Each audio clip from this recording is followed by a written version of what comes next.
In the small hill town of Mayawood, the night often settled like a thick velvet blanket, soft, warm, and laced with dreams. The people there lived quiet lives.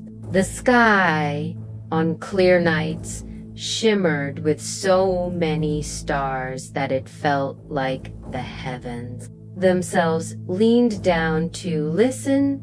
And high above the cobblestone rooftops sat a girl named Aira, 10 years old, quiet, curious, and wide-eyed. She preferred sitting on her roof instead of sleeping. She wrapped herself in her favorite blue quilt, the one with stitched constellations, and watched the stars move slowly across the sky. She couldn't sleep, not because she was afraid, but because her mind was too full. Thoughts ran like rivers in her head about the world, about school, about questions no one seemed to have answers for. Why do dreams fade? Where do forgotten songs go? What happens to the feeling of warmth when someone leaves? On that particular night, something felt different. The wind carried the scent of chamomile and rain, though it hadn't rained in days. Her eyelids drooped, but her heart felt expectant, as though the stars themselves were holding their breath. Then she heard it, not a whistle, not quite, more like a hum, a vibration in the air, soft and silver dot, and suddenly, out of the sky, no louder than a breath, a silver train appeared, gliding gracefully across a track made entirely of moonlight. It shimmered above the rooftops, its wheels spinning without sound, its windows glowing with a soft golden light. Aira blinked in disbelief. The train slowed, a door slid open, and from inside, a gentle voice called, "Ticket, please." Asterisk, she stood, still wrapped in her quilt, and walked toward the edge of the rooftop. A small staircase of moonbeams unfolded before her, each step glowing faintly under her feet. The climb to the train was effortless, as though gravity had kindly stepped aside. Inside, the air was warm and thick with the scent of lavender, sweet bread, and something she couldn't place, maybe stardust.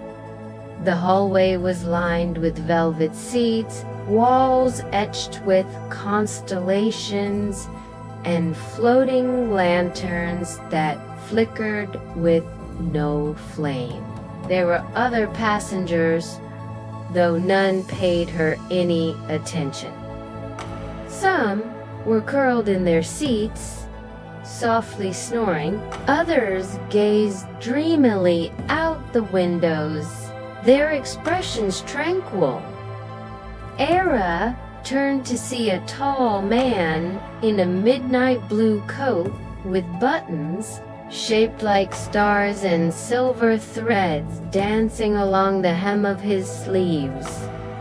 "Welcome aboard," he said, tipping his cap. His name tag read Conductor Selwyn. "I didn't buy a ticket." "AIR. Ahoy Spirito." "You were invited," he replied with a kind smile. "The dreamline only appears to those in need of real rest." She found a seat near the center of the train, one that felt like it had been made just for her. She curled into it, her quilt around her like a cocoon. Outside, the stars moved gently, some drifting close enough to make out their shapes. Ships, wolves, trees, oceans, all glowing in soft light. As the train pulled away, Aira leaned her head against the window. A calmness she'd never felt before settled in her chest. Her breathing slowed. For the first time in many nights, she began to drift. Aira woke, though she hadn't been fully asleep, to find herself in a new part of the train. It was a car made entirely of glass. The ceiling, the walls, even the floor were transparent, revealing the galaxies below and above them. The train glided now through open space. Moons drifted by like balloons. Stars blinked slowly, like fireflies in deep thought.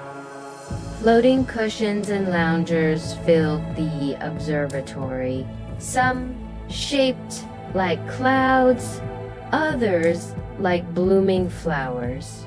Passengers lay among them, eyes closed, breathing steady. Some smiled in their sleep. Others seemed lost in peaceful thought. Aira stepped gently onto one of the floating cushions. It carried her softly across the car, as though cradling her like a parent would a tired child. "Welcome to the Sleepers' Observatory," a voice whispered. Aira turned to see a woman standing in a robe made of mist. Her eyes sparkled like comet. "Here, we dream with our eyes open. Watch, listen, feel." As Aira lay back, the ceiling above shifted, no longer stars, but images. She saw a field of golden grass she had never visited, a library with books that whispered when opened, a city underwater made of pearl and coral. The images weren't just seen, they were felt. She could smell the sea, feel the warmth of the sun on her cheeks, hear whispers from the books. It was dreaming, but awake, resting, but aware. She stayed in that car for a long time, hours, maybe days, but no one measured time here. The stars did not rush. Eventually, the conductor found her again and offered a cup of warm tea that smelled of cinnamon and sky. He gestured to a narrow hallway with a golden door at the end. Aira pushed it open and stepped into darkness. Total velvet blackness. And then a sound, a laugh, like clear, unmistakably her own, from when she was 3, playing in the garden with her cat.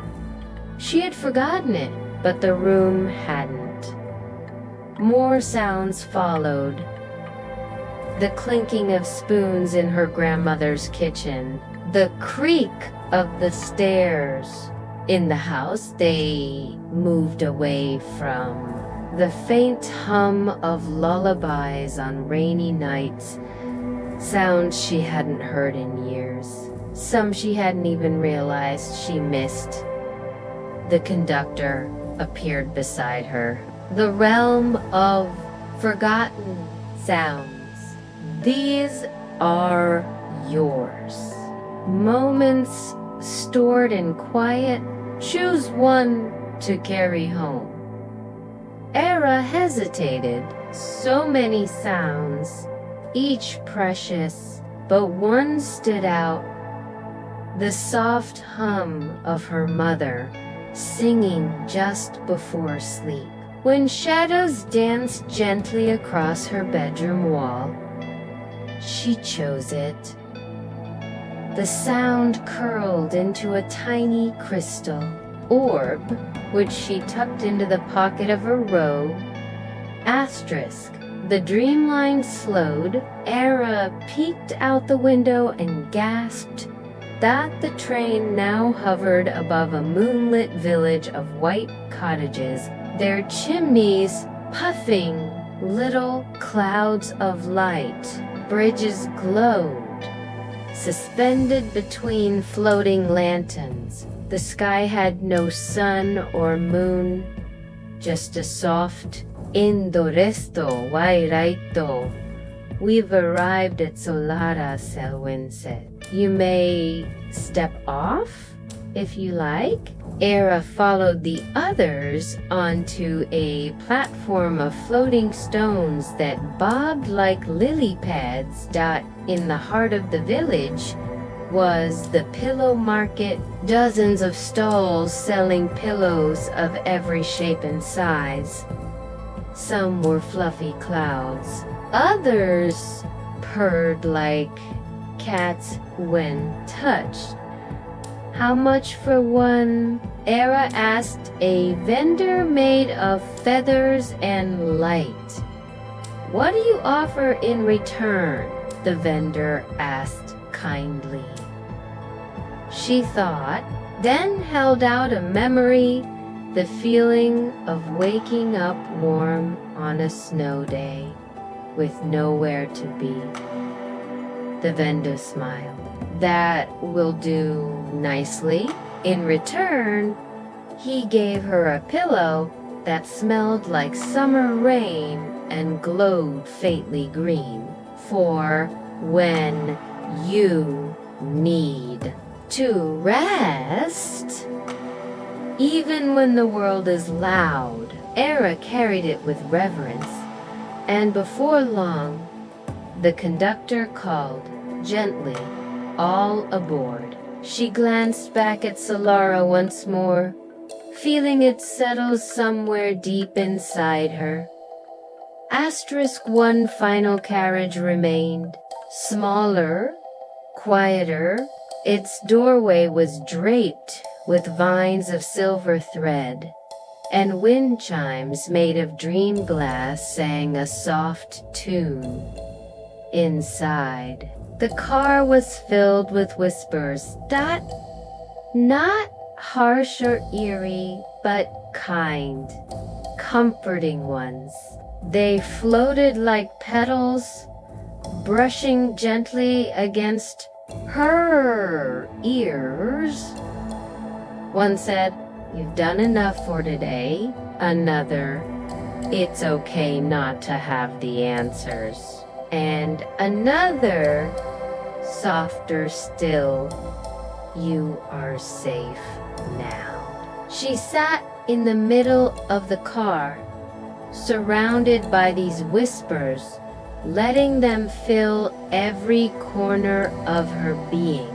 They were not instructions, not expectations, just presence, just peace. Asterisk, the train began to descend. The stars grew still. The clouds thinned. Through the window, Aira saw the rooftops of Meyerwood, her own house. Her rooftop, the train gently stopped. A moonbeam staircase unfolded once more. Selwyn smiled, holding the door open. Until next time, she stepped down, back into the quiet night, her pillow tucked beneath her arm, her heart light. and as the train drifted away, its silver light fading into the stars, Aira whispered, "Thank you." She climbed into bed, the window still cracked just slightly, and held the pillow close. For the first time in as long as she could remember, she fell into a deep, peaceful sleep. Asterisk years passed. Aira grew taller, her hair darkened. Her questions became bigger, and the world, at times, felt heavier. But even as life hurried forward with its to-do lists, grown-up worries, and the quiet ache of change, Aira never forgot the night sky or the soft, silver train that once welcomed her aboard. She still kept the pillow, now a little worn, at the corners. She never let anyone wash it for fear the scent of rain and starlight might fade. And every so often, when sleep was hard to find, she'd hold it close, close her eyes, and wait. Sometimes she would hear it, the hum, not loud, not sudden, just a soft shimmer in the distance, like a melody only the heart could catch. She would open her window, lean out into the cool night air, and smile. Though the train didn't always appear, the memory of it, the knowing, was enough. And one night, many years later, when Aira had little ones of her own children who sometimes couldn't sleep because their minds were busy with dreams and wonder and worry, she would sit on the edge of their beds and tell them stories. Not fairy tales from books, but real ones about a glowing train, a sky full of whispers, a village of moonlit pillows, and the soft hush of voices that say you are safe. And just before the last words left her lips, she'd whisper, "If you ever hear a hum at night, like a song without sound, look up. You might just see a silver train riding the tracks above the stars." Because rest isn't always about closing your eyes. Sometimes it's about remembering that you're never alone in the dark. Not really. Somewhere above, the moonlight train glides on. Quietly, patiently, waiting for the next soul in need of peaceful dreams.